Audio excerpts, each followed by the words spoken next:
TSPSC పోస్టులకు 600 అప్లికేషన్లని ఈరోజు మనకైతే వెలుగు దినపత్రికలు అయితే రావడం జరిగింది. 2 ఐఏఎస్లు 3 ఐఏఎస్ల దరఖాస్తు ఇవాళ సర్కార్కు లిస్ట్ అందజేయన జీఏడీ అని ఈరోజు మనకైతే పత్రికాముఖంగా అయితే రావడం జరిగింది. ఈ నెల 12 నుంచి 18 వరకు అర్హులైన వారి నుంచి సర్కార్ దరఖాస్తులు అయితే స్వీకరించింది. దాదాపు 600 వరకు అప్లికేషన్లు లాగా గురువారం చివరి గంటలోకి ఏకంగా 100కు పైగా దరఖాస్తులు అందాయి. కొందరు 2-3 అప్లికేషన్లు కూడా పెట్టుకున్నట్టు అధికారులు అయితే గుర్తించారు. దీనికి తోడు 62 ఏండ్ల దాటినోళ్ళు కూడా అప్లై చేసుకున్నట్టు తెలిసింది. శనివారం ఫైనల్ లిస్టుకు సర్కారు జీఏడీ అధికారులు సంబంధించిన పని అప్లికేషన్లు నియమించే అవకాశం ఉందని మనకైతే తెలుస్తుంది.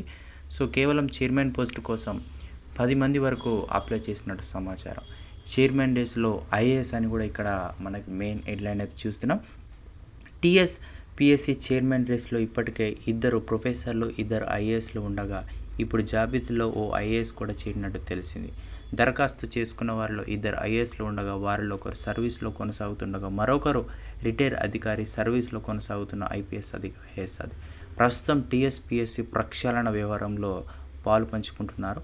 దీంతో అధికారి చైర్మన్ రేస్లో ఉన్నారనే వాదనలు కూడా మనకైతే వినిపిస్తున్నాయి. తెలంగాణ రాష్ట్రంలో ఎప్పుడైతే పేపర్ లీకేజీలు మరియు ఈ యొక్క ఎగ్జామ్స్ మనకి అన్ని పోస్ట్ పోన్స్ ఉన్నాయి, రిజల్ట్ పోస్ట్ పోన్ ఉన్నాయి, దాన్ని దృష్టిలో పెట్టుకొని మరి టీఎస్పీఎస్సీకి చైర్మన్ అయితే అతి త్వరగా నియమించే ఛాన్స్ ఉందని కూడా మనకు అనిపిస్తుంది. ఎందుకంటే ఇలా సర్కార్కు లిస్ట్ అందజేయనున్న జీఏడీ దీనిపై రేవంత్ రెడ్డి త్వరలో మనకి నిర్ణయం తీసుకుని ఒక చైర్మన్ నియమించి గ్రూప్ 4కి సంబంధించిన result and group 2, group 1, group 3 మరియు మిగతా టీఎస్పీఎస్కి సంబంధించిన కాంపిటేటివ్ అన్ని రిజల్ట్స్ అండ్ ఎగ్జామ్స్ కండక్ట్ చేసే అవకాశాలు ఉన్నట్టు కనిపిస్తుంది.